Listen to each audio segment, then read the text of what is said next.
Companions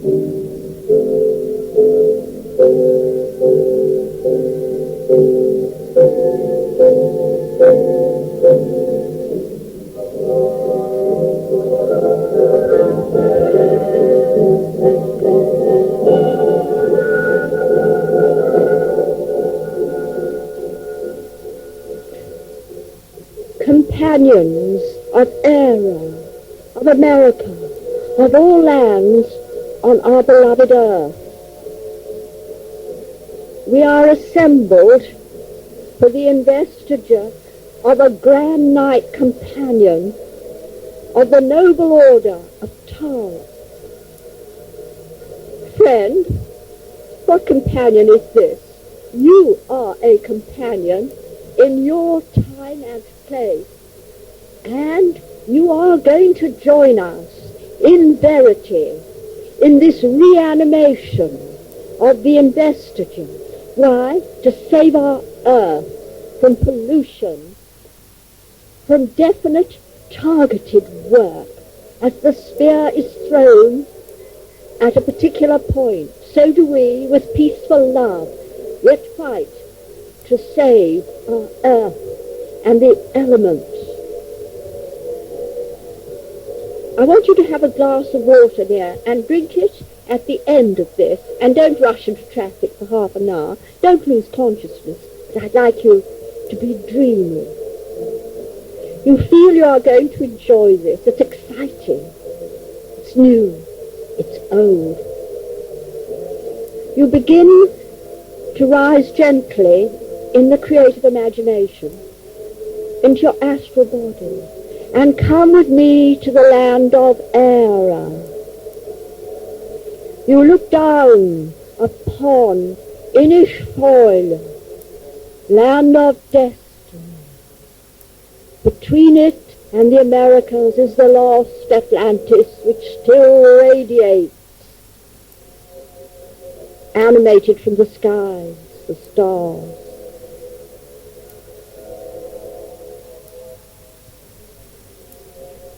Now, you rise into the air over the southeastern part of Ireland, and you see below you a beautiful mountain, pale blue, surmounted by a cairn.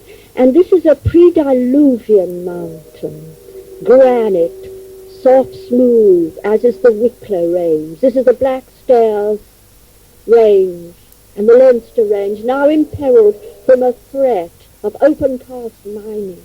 And we are all gathered together, and I have faith that all of us who love our land will save Mount Leinster. Already the local people have blocked a lorry and turned it back at the time when we did our prayers and work for this end through the Ordeal. All things spread from the goddess, whatever name we call her, in whatever religion, God the Mother. We see now a company assembled in the ancient abbey of Dana. It is now a ruin, and thus represents our imperiled earth. With sorrow we see what we have done amiss, and we long to put it right. But we turn to deity of whatever religion, because we know that our own humble efforts must be amplified, magnified by divine help, which is only given when it is asked for.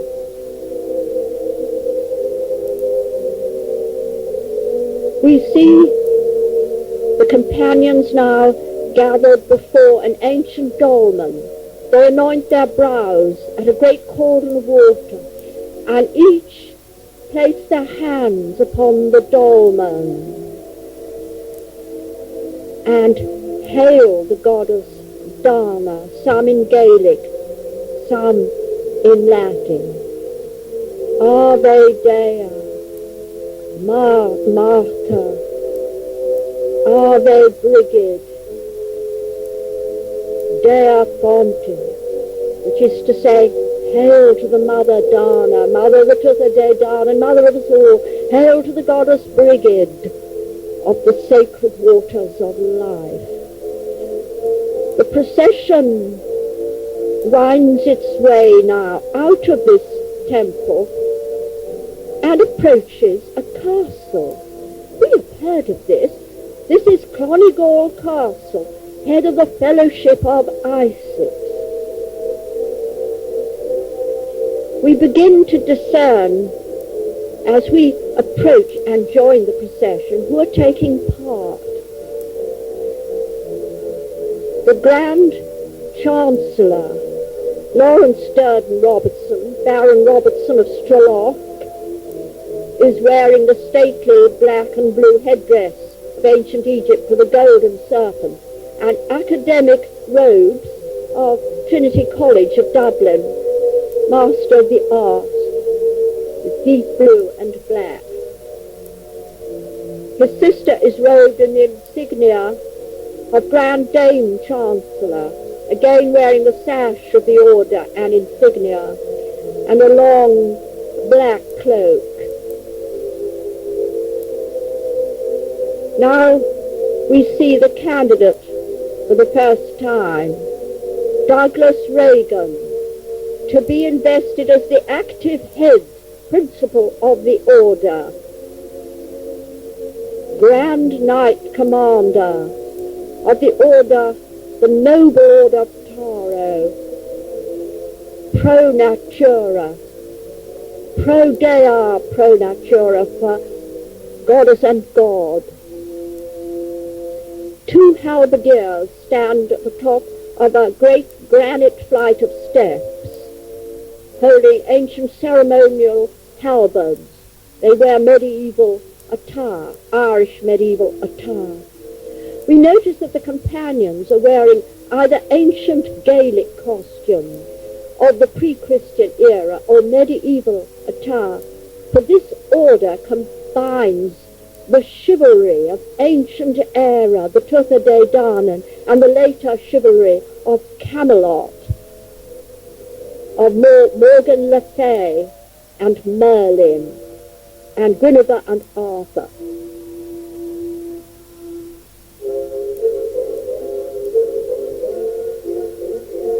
The herald now asks, who seeks admittance to the hall of the Noble Order of Tara? I shall say this in English. This is all in Gaelic. Now, the Count stands forth. This Count is of an ancient order and knight of an order of chivalry. He speaks. One who seeks investiture as Grand Knight Commander. This is all in Gaelic. The herald now speaks. Who is his sponsor? The Count speaks. I am sponsor of this loyal companion of our order. Now the chief bard speaks to all the company. Is it the will of the companions that this applicant should be admitted for this purpose? The first companion speaks. It is the will of us all. She is a lady. The herald then raises his trumpet and says, enter in the name of the goddess.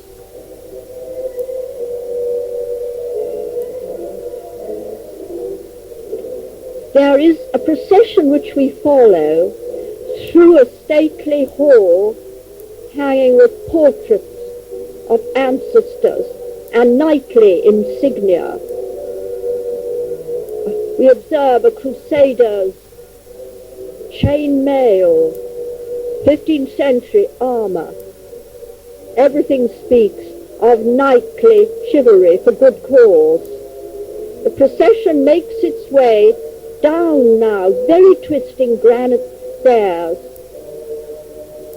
to the very bowels of the castle, hall of the noble order, within the great temple of Isis.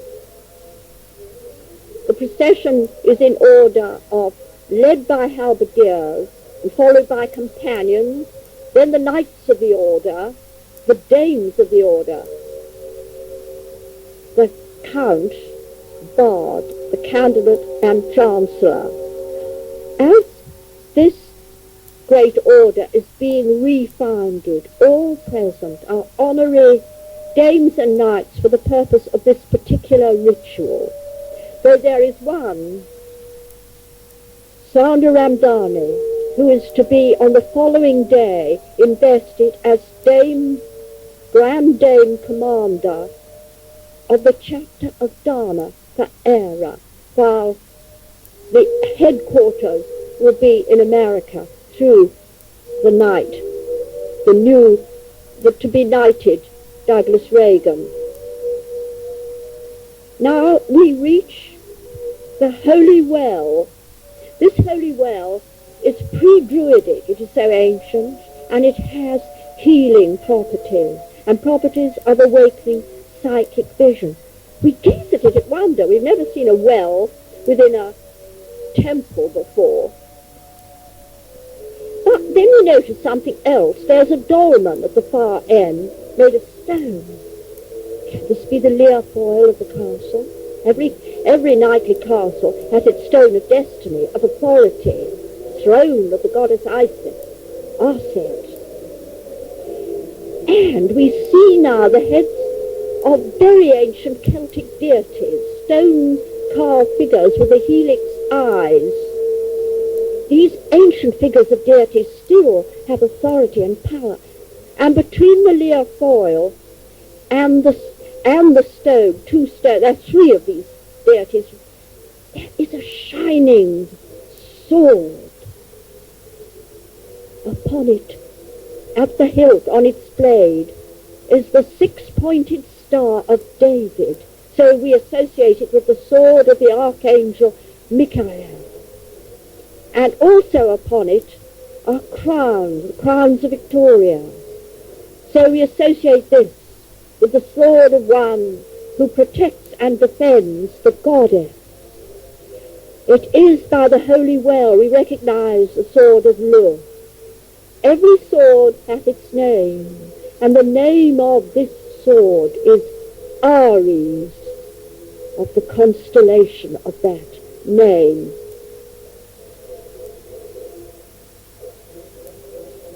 Here the Chancellor steps forth and raises his staff. I invoke the sun god Lugh of the long white arm, who through Ordeal won the sword of light, which is the light of love and truth. Now the Dame Chancellor raises her magical wand.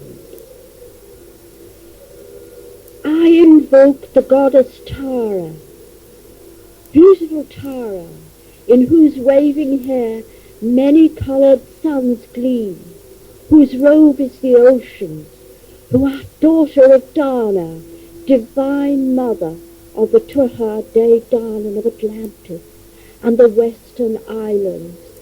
Bless and consecrate this our ceremony.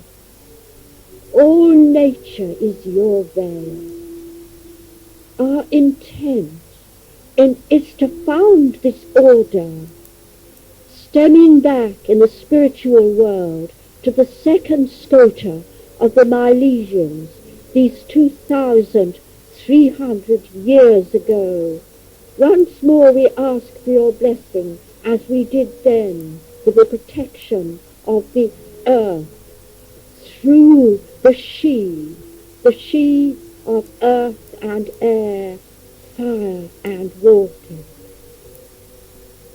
Our intent is still this, but these are the most dangerous, the last days of the old age, when our beautiful earth is under threat, our oceans are polluted, our Irish sea is polluted, every third fish is deformed. We have radioactive lands in the Wicklow Hills, and all over the earth we poison the earth, we poison the plants, we are felling the mighty rainforests. We attack the very womb of woman through our natural practices. Pro Dea Et Natura is our will. Here she speaks the motto in Gaelic. Strengthen us, O goddess, O Tara, you who presided over the kings and queens of ancient era at the hill of Tara. Aid us. This mighty task is far beyond our strength, but with your aid, miracles shall be accomplished. Companions, let us proceed with the investiture of Douglas Reagan as Grand Knight Commander of the Noble Order of Tara. Are you dedicated to the grand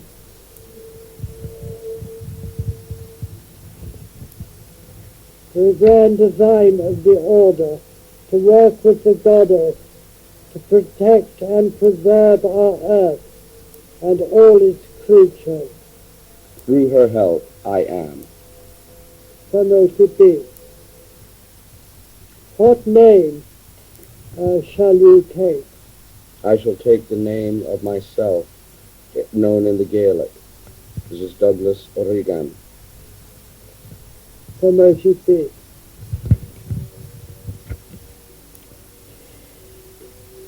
The Lady Chancellor now speaks. May the Lady Tara of the Lear Foyle tell us of the treasures of the Tuatha De Danann. Learn the 4 treasures of the Tuatha De Danann. The deities Ire, whose mother is Dana, came on clouds out of the heavens from 4 cities in the sky, named Phalius, Boreas, Phineus, and Murius. This ancient knowledge has been preserved by the megalithic order of the bards, represented only by the spoken word, but in later times monks committed some of the words and scripts of the Labor Gabala Ernan. They report that the deities brought the Lefoil, the stone of destiny, from Phalius. On such stone are the kings and queens of England crowned, for without that stone they have no rights of rulership. In Egypt, this is the stone of Aset, Isis.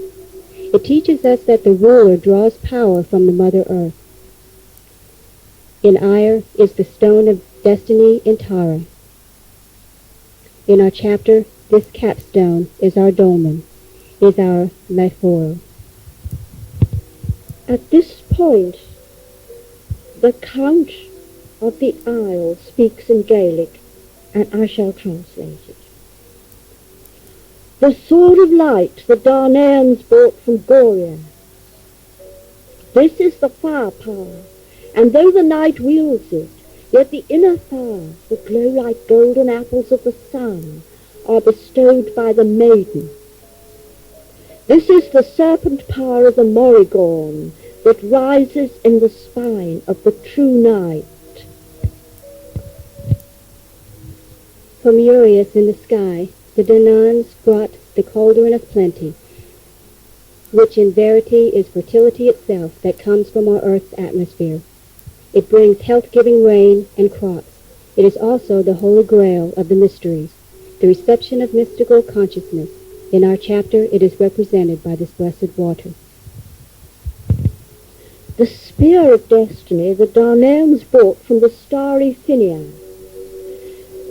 In Era, in Clonigor Castle, it was literally cast from the heavens by a meteor that struck the castle burn at the time of the turn of the 20th century, and it glowed for 2 years. Indeed, the rooks of the Lime Avenue used to warm themselves by sitting on it. The spear represents spiritual power because it strikes at one place, one dedication, one purpose, yet is for the good of all.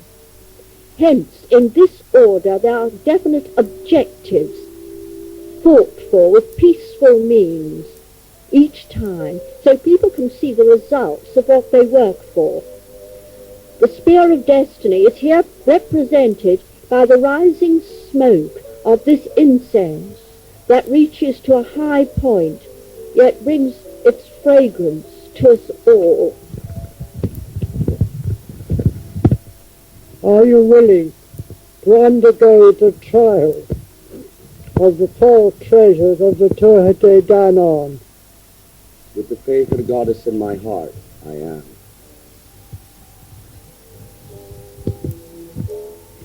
The Count now speaks. He is both sponsor and critic. Has the candidate been truly prepared by solemn vigil? This he says in the Gaelic tongue. Now the Dame Chancellor replies. She speaks in English. He has undergone his spiritual initiation through trance experience in the holy temple of our order, where he meditated upon his dedication.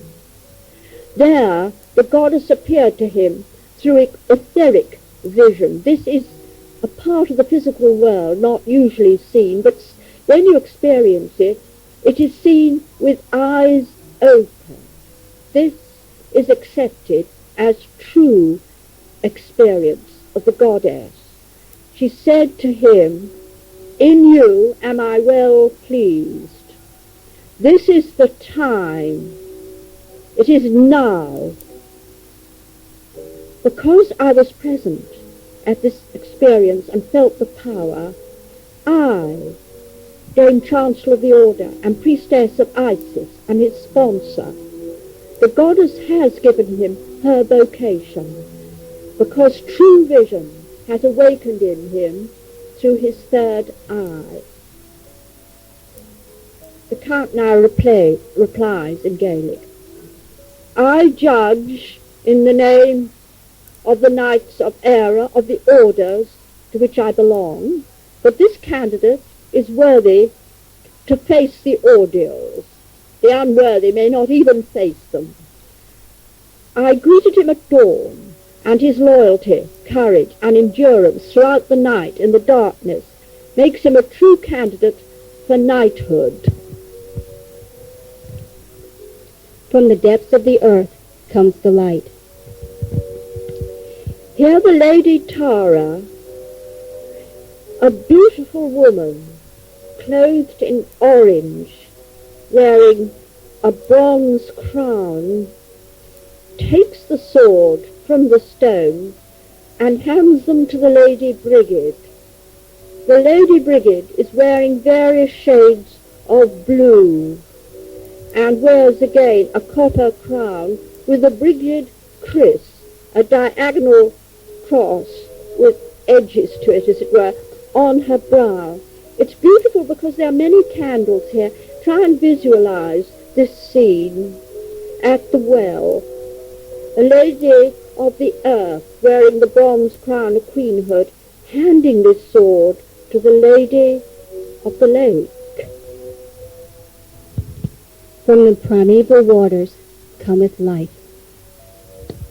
Here she lifts up the sword and then reverses it, plunging it into the well water. She raises it high and brandishes it 3 times. Take this sword in the name of God Lugh, known to the Britons as Excalibur.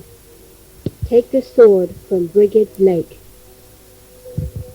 Brigid and the Lady of the Lake are one. Understand the meaning of this. Power cometh from the earth, for who is not born of the mother? Power comes from the water, for the earth itself cometh from the inner ethers of the spiritual world.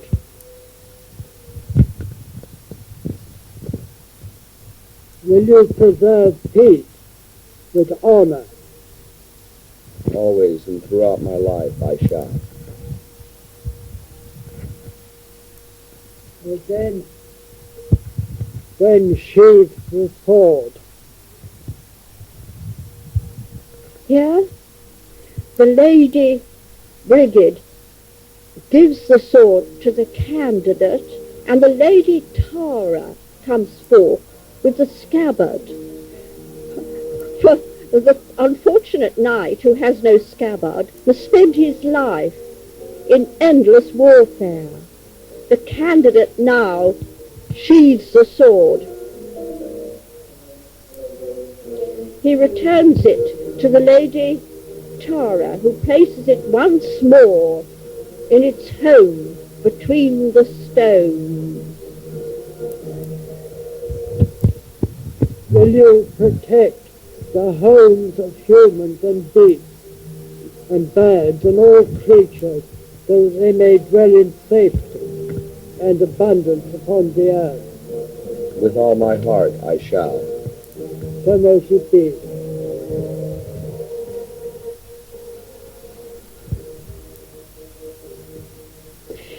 I want you now to join in the meditation of all before the ordeal of the Stone of Destiny, because you yourself are part of this ceremony.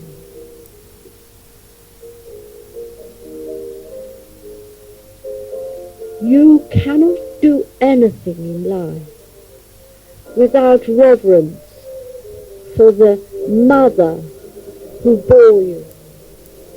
And here I do not only mean your mother. I mean the earth, and deeper than the earth. I mean the mother goddess who brought forth the earth and all planets. So meditate now upon the sword in the stones.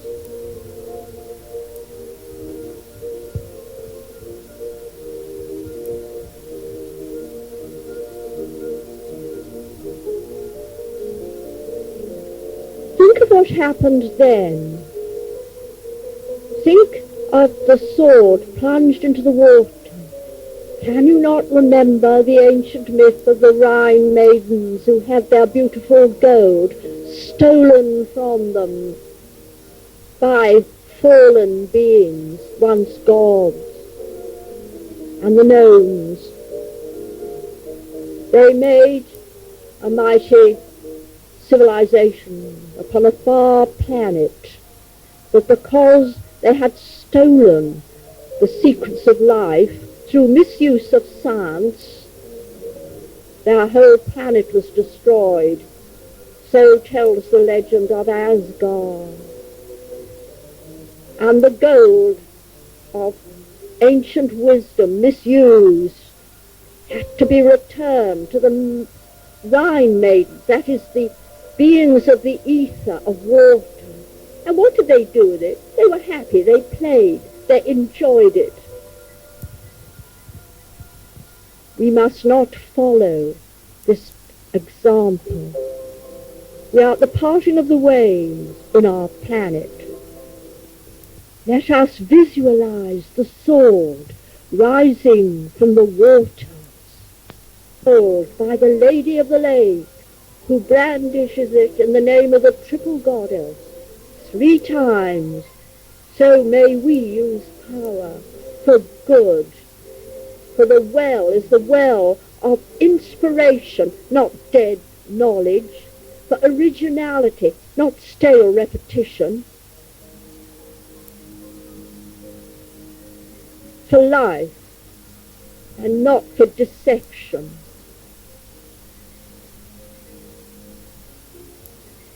Visualize of me this water as the companions gaze into its depth.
companions.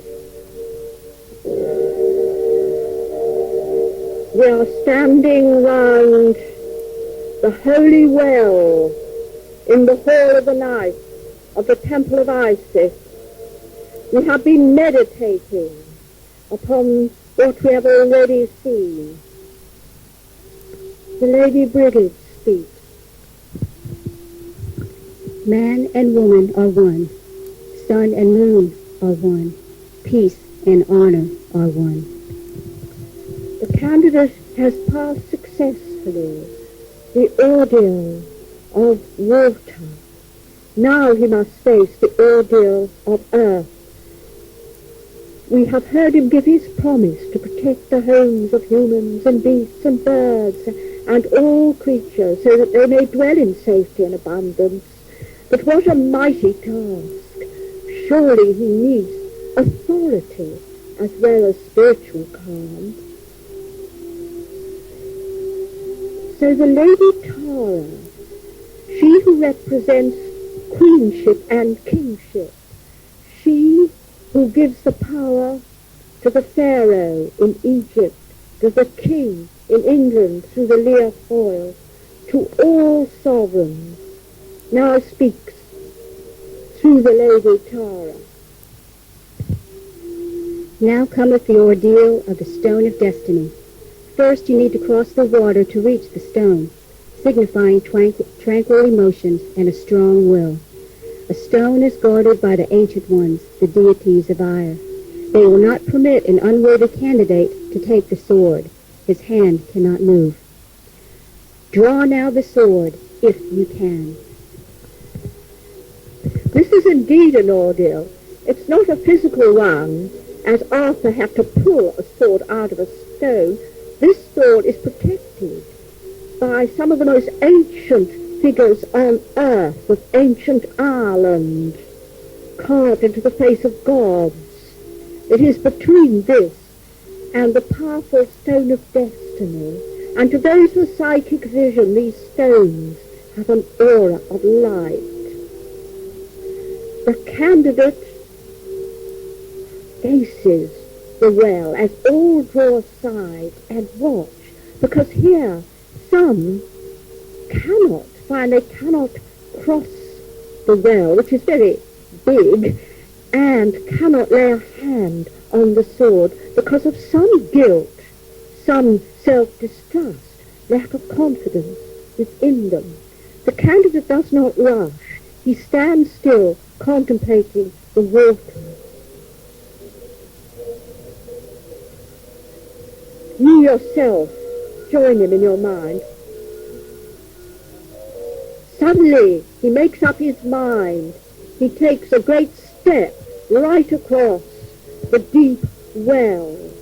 He lays his hand upon the sword and waits.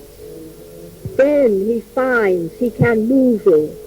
He draws the sword from the stone and holds it upwards. Holding it in this way, he once more takes half a walk, half a leap across the well. Now this is the first half of the initiations. This is passing through water and gaining earth. Two elements again, the cauldron of plenty, of abundance and fertility of Brigid, which is the well, and the authority to act as knight or indeed dame from the stone of authority.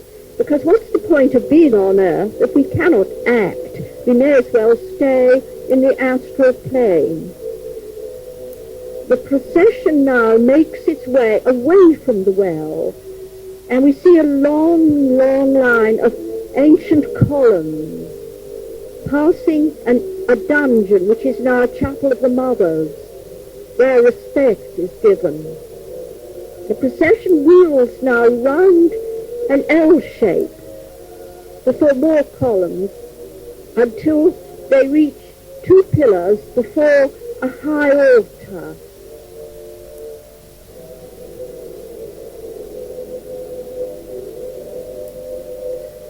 It is here that the Lady Tara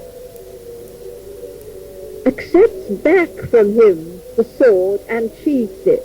Then she presents it to him with these words.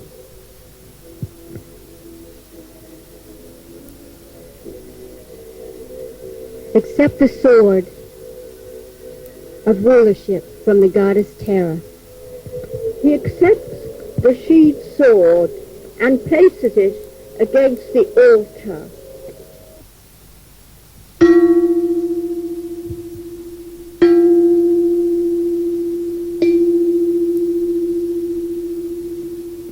We now approach the third trial, the trial by fire.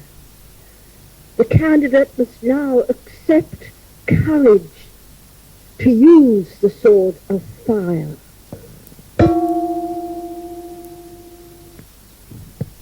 Have you the courage to face opposition as you strive to honor the goddess and protect our earth? With the goddess's grace, I have. And let it be. You know, moral courage is much harder than physical courage. It's hard to stand up to ridicule, hard to face county councils and government officials and bureaucracy, hard to face vested interests. It's very, very difficult. It's very tiring, and you don't get the glory. That is why this order can acknowledge this sort of work that many people do without any investiture at all. They may get it in the astral plane. We now offer this dedication here. The candidate has made the undertaking that whatever the opposition, he will fight with peace for the intention of the order. Now the Lady Morrigan appears. She has been silent up to now. She wears indigo-coloured robes and a silver crown, and we remember that in Camelot she was called Morgana le Fay, fairy sister to Arthur.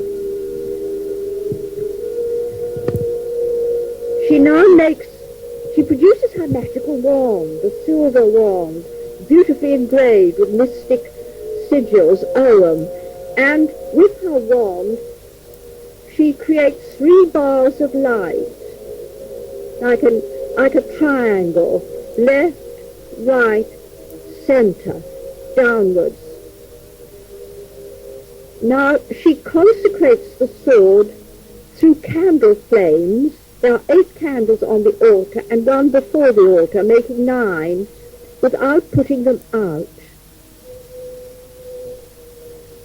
She then hands the sword to the candidate. Accept this sword of light from the great queen, the Morrigan.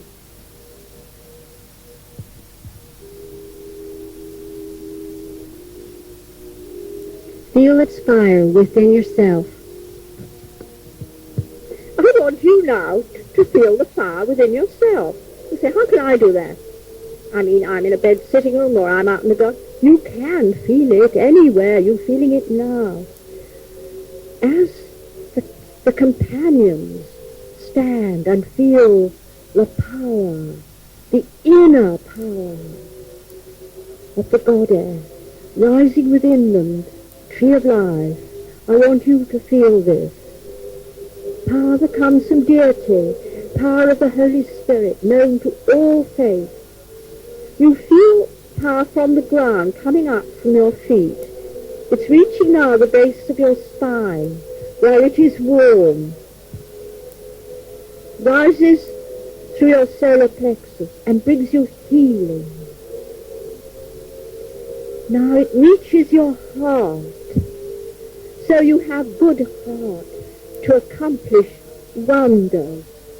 You have confidence. Meditate and feel this.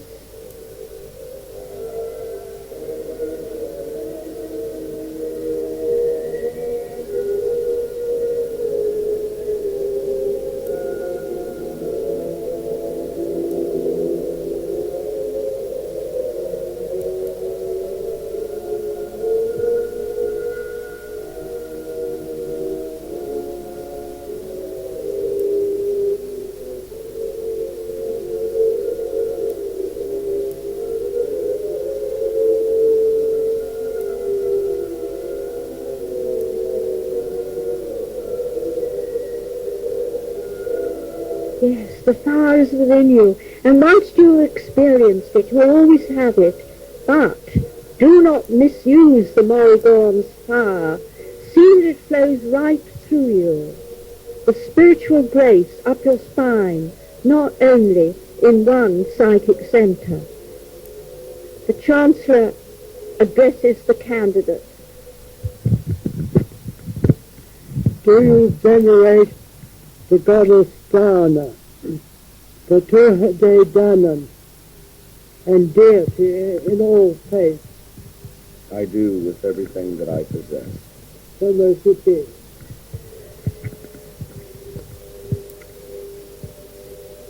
The Lady Dana is a priestess wearing a turquoise blue coat, as I have seen Dana herself, richly embroidered with long gold, and she wears a golden crown. Suddenly, the atmosphere of the temple changes. We are experiencing spiritual power, and we realize that to experience the four treasures is to raise our consciousness from earth to the etheric, the astral, the spiritual to the divine.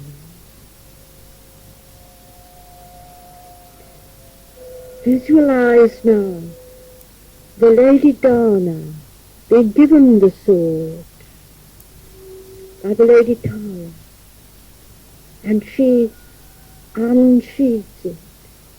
She now faces the altar, and she makes the sign of the star people, for the Tuatha De Danann came from 4 magical cities in the stars. It is the 8-pointed star, the sacred 7, and one of the higher octaves.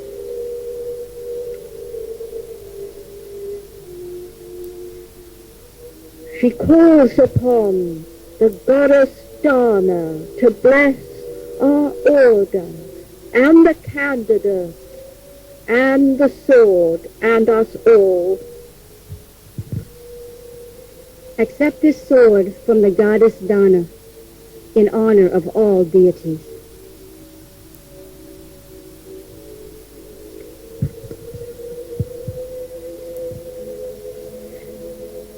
Now, the Chancellor says to the candidate that he has passed the 4 elements, because Lady Dana passes the sword through the incense. She raises it, following the spiraling smoke. I want you now to see this lady lifting up the sword through the incense, and feel now what's happening. Spiritual power is coming down. You felt the power coming up from the earth. Now feel a silvery tingling coming through the top of your head. This is the spear of destiny. Its target is yourself. It's striking the top of your head. And it's coming through you. No wonder people fear its power. Terrible is the effects if you misuse it. This is the power of the Sand Grail, of the Holy Dove, the White Dove of Spirit. The Spirit now, feel it descending to you. Now you know what the chalice is. It is your heart with love. Within you is the bread and wine of earth and soul, body and spirit. The Spirit now reaches your heart center. In you, love and truth are blended. The company are all standing with their arms held upwards, receiving this power of the Spirit drawn to them through the invocation. and movements of the sword upwards by the Lady Dana, daughter of Dana, as are we all, daughters and sons.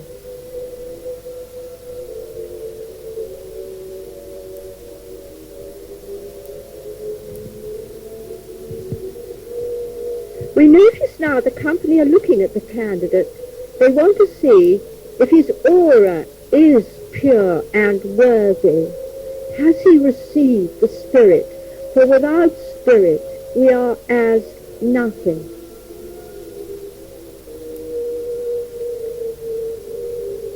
The Dame Chancellor smiles and bows her head to the Grand Chancellor, who therefore proceeds with the investiture.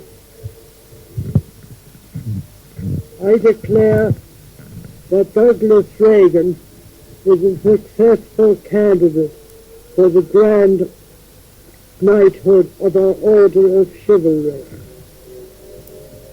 The Dame Chancellor now steps forward. I declare that Douglas Reagan is accepted as Grand Knight of our noble Order of Chivalry. May the Grand Chancellor bestow the accolade. What is she going to do? The Dame Chancellor unsheathes the sword, and she dips her finger in oil presented to her by the Lady Dana. I consecrate this sword with oil, which represents all the elements, earth, air, fire, and water in one. I consecrate this sword, our sword, in resonance, Aries with Excalibur, and with the sword of the candidate, the Dragon Slayer. Now she hands the unsheathed sword to the Grand Chancellor and gives the scabbard to the Lady Tara. She then speaks to the candidate. Receive this holy oil, that you may use both love and peace, courage and strength with nobility. Here she consecrates his brow and both his hands for active service with the holy oil. The candidate then is told by the Count with a gesture to kneel before the altar. This he does.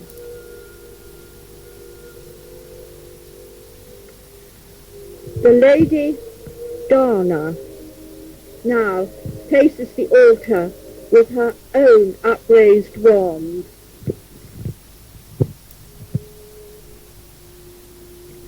Holy Goddess, whose attributes are love, beauty, and truth, who cometh to us as the Goddess Tara through our order dedicated to saving the earth, protect and bless this candidate. Give him the order that starts great enterprises, and the endurance that bringeth him to the glorious conclusion.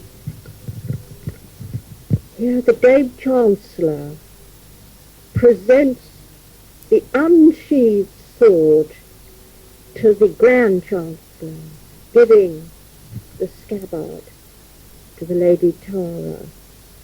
The Chancellor now faces the altar and holds aloft the sword before it. Spiritual light descends upon it.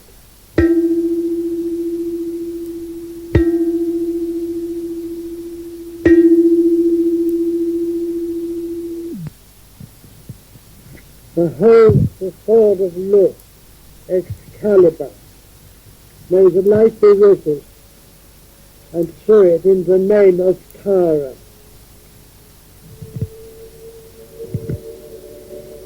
The Chancellor turns now his back to the altar and faces the kneeling candidate.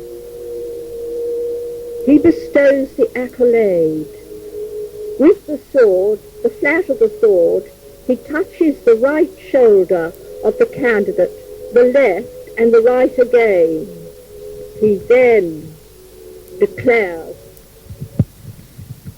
Rise for Douglas, Knight of Lugh.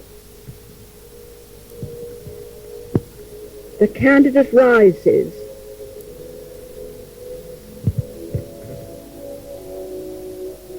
At this point, I want you now, as all are silent, to feel what this ancient ceremony of the accolade really means. We associate it now with rich men given knighthoods, the people who have done good works, and we wonder why they long for something they do not understand or do not even believe in or think proper. They are right to long for it. For the accolade is the representative in threefold, in perfect balance of the virtues of activity. The right shoulder, he or she who protects, and the left shoulder, she or he who looks within to the inner spiritual powers, the arts and grace. But once more the power is returned to the right shoulder, this time to say this is a knightly order. Therefore, your task, whoever you are, is to fight spiritually on the material plane that the divine plan of the deities may be implemented upon the earth. Therefore, people smile when foreign peoples are given the accolade. They think, why, this is a Camelot of the British race, but it is not. The accolade was given to the British. It is given to all who understand the mystery of the sword of light and the true meaning thereof. Friend, feel now yourself on your knees before the altar of your own faith. You are facing a man, a knight, with a drawn sword, which he has received from a lady who has given it to him for good use. Feel now the sword of light, shining with spiritual light, touching your right shoulder, and see what happens.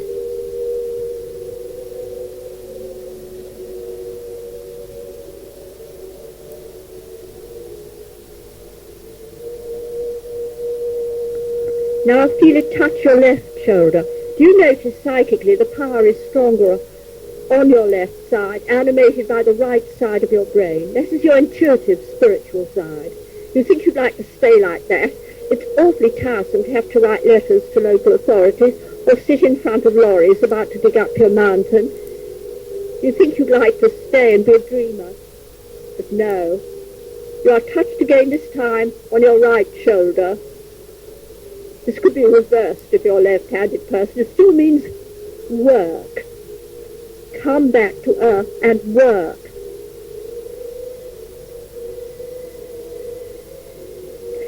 Now comes the investiture of the candidate. This means not, as some people say, oh, snobby people belonging to ancient families have all sorts of grand insignia, knights of the bath, knights of this, knights of that. These ancient orders stem back even to Atlantis, back far, because they represent the aura of the candidate. Thus, the candidate removes his earthly garments and puts on the garments of heaven. The Lady Brigid places the sash of the order with its insignia over the heart from the left shoulder of the candidate, not on the right hip. This is the cestus of Venus, the Milky Way, true emotion and love from the goddess Brigid. So it is the Lady Brigid who does this and speaks. The candidate is now standing before her. I bestow this sash, the cestus brigid. May love be on your heart, over which is this insignia. She now kisses the candidate upon both cheeks. And then she produces a garter. Look at the taro pack, the star. A lady is there with a garter on her left leg, again meaning the inner psychic powers. And she ties the garter below his left knee. Behold the garter of bride. Dana and Taurus, may you have strength to control the passions. The Lady Tara steps forward, holding a long, beautiful, silvery grey cloak about the candidate, the insignia of the order on the left. Accept the cloak of the Morrigan, which is the aura of purity and spiritual aspiration. May your dreams always be greater than the accomplishments thereof. The Lady Tara now crowns the candidate with the chapeau of the order. I crown you with this headdress of Tara of the lyre foil, seat of authority. May you control others through self-control. Here, the Count, who represents the Gaelic order, presents the sword, and I will give his words in the Gaelic tongue. I present you with the sword of Lugh, which is Excalibur, which is Ares, which is the Dragon Slayer, in token of your own knightly sword, the Dragon Slayer. The dragons you slay are evil. You protect any dragons you may find in animal form. May you be brightened with the light of Lugh, of the sword of light. Here all rejoice.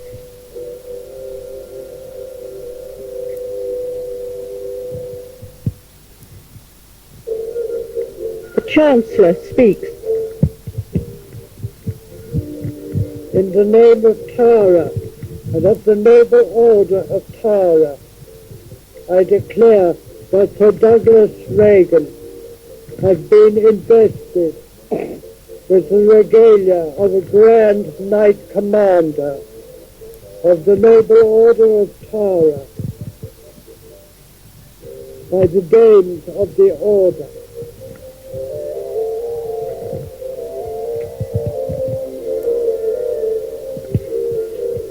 The company now first meditate, thinking of actual practical plans for local conservation.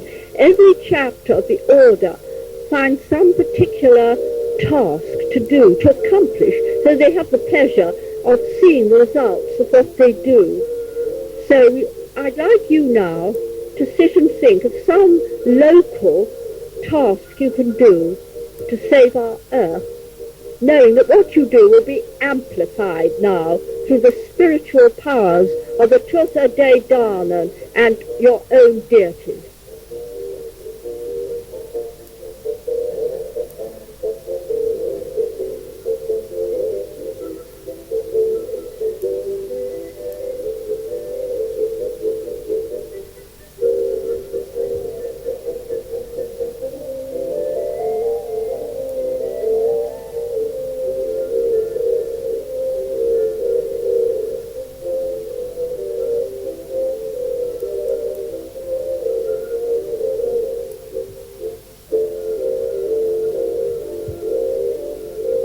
The companions will now have a banquet, a celebration.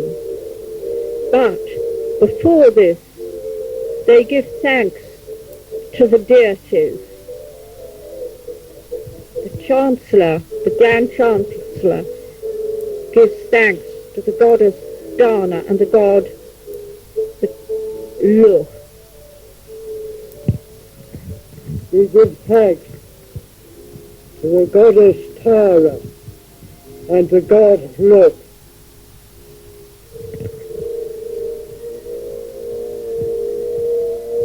And the priestess give thanks to our beloved goddess Dana. We give thanks to the goddess Dana.